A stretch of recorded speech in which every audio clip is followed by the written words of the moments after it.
Hello everyone.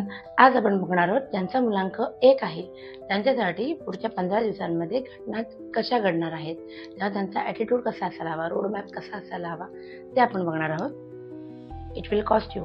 त्याची खूप मोठी किंमत तुम्हाला भोगावी लागणार आहे. ज्या गोष्टींची तुम्ही पर्वा न करता काही काही गोष्टी केल्या होत्या तर ते अंगात शिरणार आहे असं दिसते. Accept change to your routine.